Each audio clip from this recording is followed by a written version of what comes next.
In my own personal life, I have been struggling with powerful, albeit recent, and overwhelming feelings of dissatisfaction. It seems to be equal parts situational depression and malaise. A question I am starting to ask myself a lot is, what's the point? Now let's just be very clear about something. Acknowledging the pervasive nature of dog culture in contemporary society is vital for fostering understanding and compassion towards those affected by it. Despite its deeply detrimental impacts, many of which are measurable, the presence of dogs has been widely encouraged. Dogs are generally celebrated for qualities they are said to possess and which they actually don't, such as unwavering loyalty or unconditional love. However, it is crucial to examine the unfavorable aspects of dog ownership that contribute to a decline in social cohesion within communities, among other things. While many argue that dogs foster social interactions among their owners, the reality is that they often create divisions, exacerbate tensions, and lead to a fragmented sense of community. The whole dog thing should have fallen out of favor a long time ago. But, as is painfully obvious, it is spreading like a virus. This isn't something that can be ignored, and that is why I fight, because it is right, and it is our right, to speak truth to power and to call out bad ideas and harmful practices everywhere we find them. Dog culture is absolutely teeming with bad ideas. Now, I make these videos because someone has to, and very few people concern themselves with this largely unacknowledged social epidemic. Of course, life itself is often characterized by a multitude of challenges that can lead individuals to experience profound feelings of alienation, depression, disappointment, and even pessimism. The weight of societal expectations, economic pressures, and personal struggles can create an overwhelming sense of despair. This pervasive sentiment is not merely a reflection of individual circumstances, but rather a broader commentary on the human condition in contemporary society. The increasing rates of mental health disorders, particularly depression, signal an urgent need to address the underlying factors contributing to this pervasive malaise. First and foremost, the growing prevalence of dog ownership has resulted in an increase in territorial behavior among dog owners. Dog parks can quickly devolve into arenas of conflict, and, given how aggressive dogs are, this is hardly surprising. Owners often exhibit possessive tendencies over both their pets and designated areas, leading to disputes that alienate non-dog owners or those with different views on dog ownership. Something that's seldom discussed in a serious way, or at any great length, every park is now a dog park as well. Parks were once intended as communal spaces for shared enjoyment, but all of that has been taken from us. Conflicts between dog owners are inevitable, but what really concerns me is the impact that this particular lifestyle choice, to own a dog and now drag it everywhere, as many are doing, is having on the rest of society as a whole. But here, I feel I should pause to briefly reflect on something. So, I was once accused by a dog apologist of being divisive by using terms like dog nutter to refer to many of these people. I would argue that dog ownership itself implicitly fosters an us versus them mentality that undermines the collaborative spirit essential for vibrant community life. I will probably keep coming back to this because this ridiculous personal hobby, which should be a private one, is absolutely eroding social cohesion everywhere it is allowed to take root. Moreover, dogs can act as barriers rather than bridges to social interaction. Individuals who are averse to dogs are effectively excluded from public spaces where dogs are prevalent. And then we are mocked, dismissed, insulted, sometimes even threatened, for expressing our very understandable objections to the entire thing. I will say it again. Individuals who are averse to dogs are effectively excluded from public spaces where dogs are prevalent. And when I refer to individuals who are dog-averse, I mean, be it because of legitimate fears or allergies, or simply a general aversion because, let's face it, there is nothing redeeming about dogs, and encountering them is the opposite of pleasure. The mere presence of dogs can deter people from engaging with their neighbors or participating in communal activities altogether. This exclusion diminishes opportunities for meaningful interactions among residents and creates a culture where individuals are more likely to retreat into isolation rather than engage with one another. And think about dog owners themselves. Many of them have already replaced the company of people with that of dogs. They're always saying how only their dogs understand them, or some other such rubbish. This is very disturbing, and no one without severe mental illness or deep social conditioning would say such things and actually mean them. Another important note: while apologists insist that dogs may offer companionship or some emotional benefit for dog owners at an individual level, the impact of these quasi-canines on social cohesion cannot be overlooked. The disputes they engender, which sometimes escalate into legal battles, and the barriers they create ultimately serve to fracture communities rather than unite them. A critical re-evaluation of our relationship with these animals is paramount if we aim to foster stronger social ties within our neighborhoods, or, for that matter, healthy individuals within any given collective. Dogs exhibit highly aggressive behaviors that can complicate interpersonal relationships within communities. Actually, to say that is perhaps the understatement of the year. I have already gone over the fact that dogs are a total social pollutant in a previous video, which Ashar was kind enough to narrate for me, and I have written a hell of a lot about dog-originated aggression in the past as well, so I won't belabor the point here, although, on the other hand, it really can't be overstated. Dog owners frequently assert control over shared spaces, leading to tensions with neighbors who may not appreciate the encroachment of dog presence in public areas. Once again, parks and public spaces have become dog-centric areas where individuals who don't care for dogs and who do not wish to be around them definitely feel unwelcome, needlessly endangered, and excluded. And they feel this because it is precisely what dog culture does to them. One can watch pretty much any previous video on my channel. It's all very depressing, quite frankly. And of course, dog culture isn't the only problem in the world. Dog apologists who constantly bring up other issues they obviously don't themselves care about are constantly reminding us of this. And pessimism isn't the boogeyman it's often made out to be.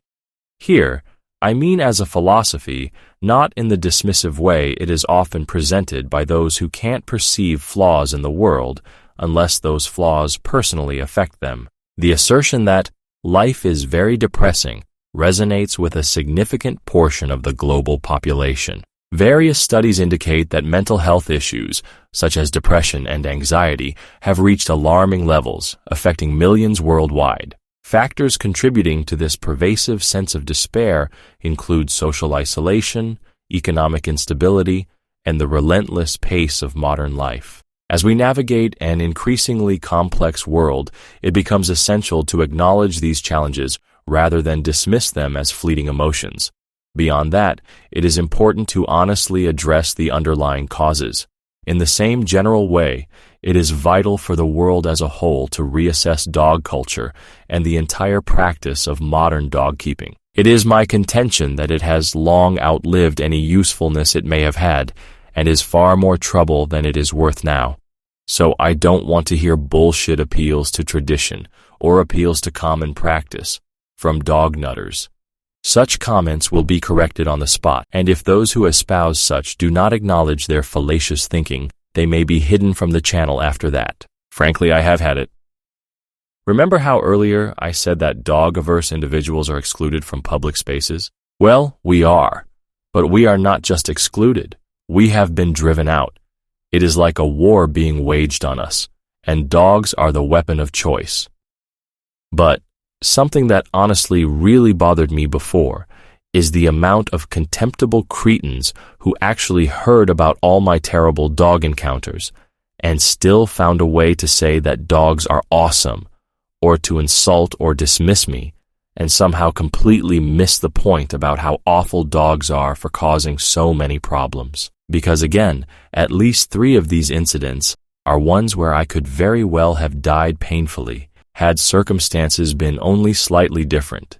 These people think they're ridiculing us, but the reality is that they are callous pieces of garbage who will never understand the truth about dogs until one of these slobbering carcass scavengers mauls them to death over the course of half an hour, an exceedingly excruciating way to go, and time is surely experienced subjectively, such that it may well seem like an eternity of torment until it is finally over. There was a video I did a while ago, which I was certain would at least sway many who may be on the fence. This video was titled, "The More Dogs I Encounter, the More I Hate All Dogs." I basically explained, in plain English, that the literal behavior of dogs themselves has made life in various apartment complexes a total nightmare. Mostly terrible, but occasionally terrifying. Massive pit bulls on the loose. I actually don't believe I mentioned those encounters in this post, but after hearing about how simply walking from point A to point B, like going from my unit to the mailroom, or going from within the complex towards the gate, is enough to elicit unprovoked and intense hostility from these leash gremlins, or loose dogs. As I had to clarify in a pinned comment, dogs respond to regular human activity with hostility. They are needlessly antagonistic. How did these contemptible cretins respond? Well, they made an irrelevant comment, or presented nothing other than a drive-by insult.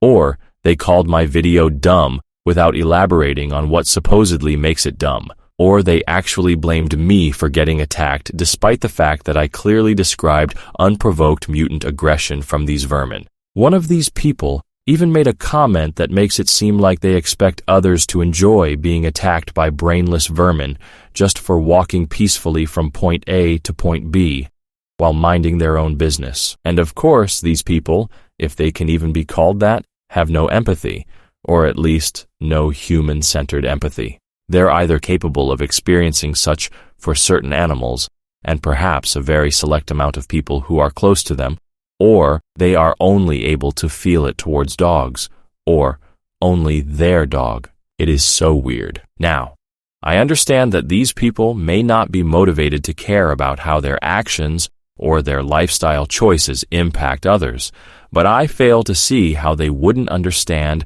why we would hate them for being that way, or why we would hate dogs for being how they are and for constantly creating otherwise completely avoidable problems in our day-to-day lives. If I knowingly kept my neighbor awake for weeks because I was constantly making noise all throughout the night, and to be clear, I would never do anything like this because I am not an asshole, I would understand if they even wanted to shoot me in the fucking head. Now, obviously, wanting to do something and actually doing it are two different things, but you would have to be wholly ignorant of human psychology to pretend it's mysterious that dog haters exist. And of course, I personally prefer the term dogiverse. So, without further ado, here is a comment I wrote and got attacked for, but it is not irrational.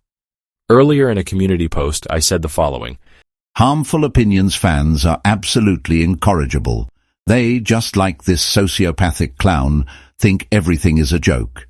People like that will never take anything seriously until something very bad happens to them. Statistically, it'll definitely happen to at least some percentage of them, which does bring me some degree of comfort. They wouldn't be laughing if something bad happened to their dogs, or even to some random dog somewhere for that matter.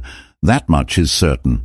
The ones without dogs who defend their ownership and dog culture, well, I don't know what cave they crawled out of, that they can't see how dogs are nothing but a societal bane and a net negative. Honestly, it's depressing to see how many of these puerile, antisocial, dog-centric societal flunkies exist. Just by their presence. Dogs have chased me while cycling, and one nearly killed me this way. he threw a stick in my spokes. Dogs have prevented me from moving into properties I would have liked to move to. Dogs have terrorized and annoyed. Dogs outbid me on the house I wanted.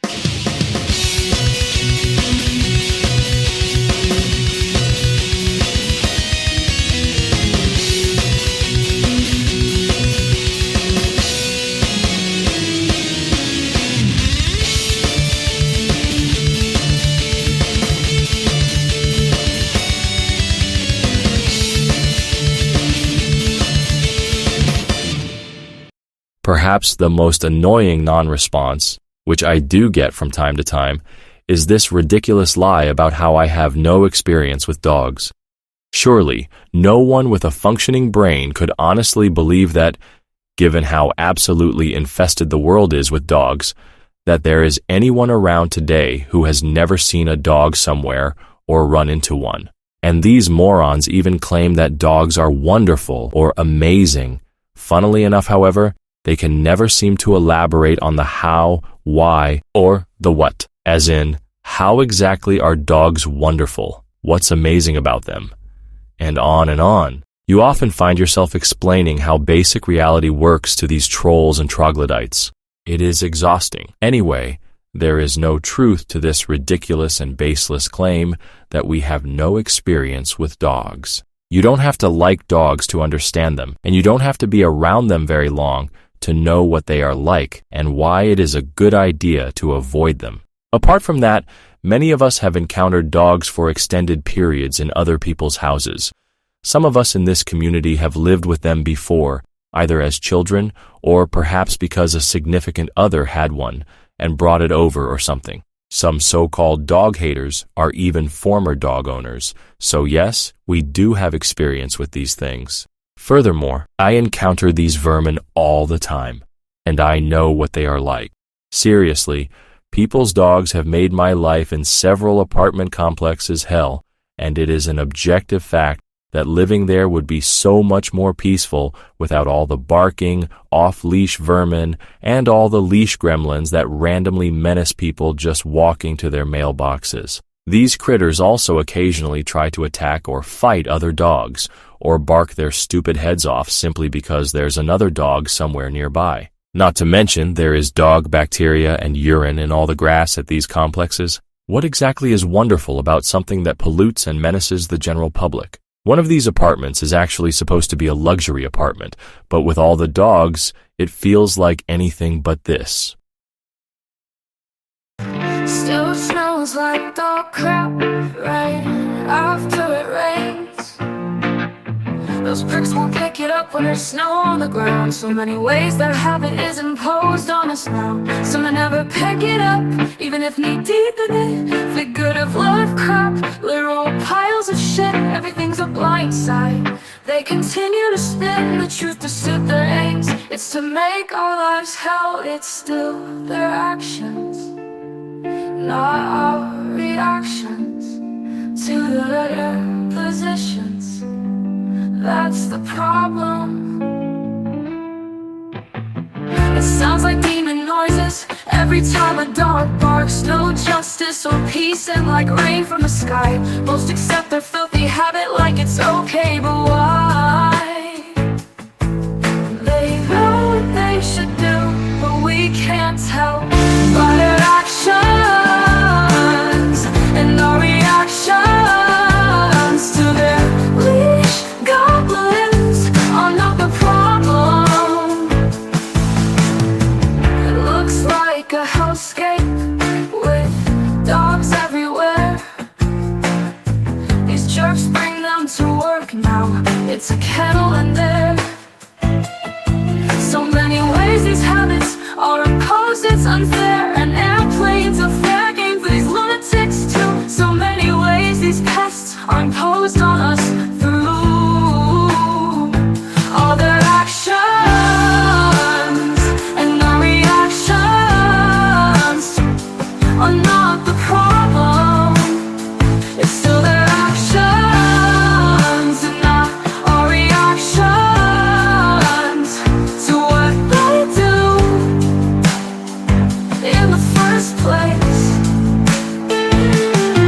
Because their actions and their choices, that is the issue. It's all their fault for not considering you. They're the cause of all these problems going on around us. Oh no, oh no. But you know it's so true.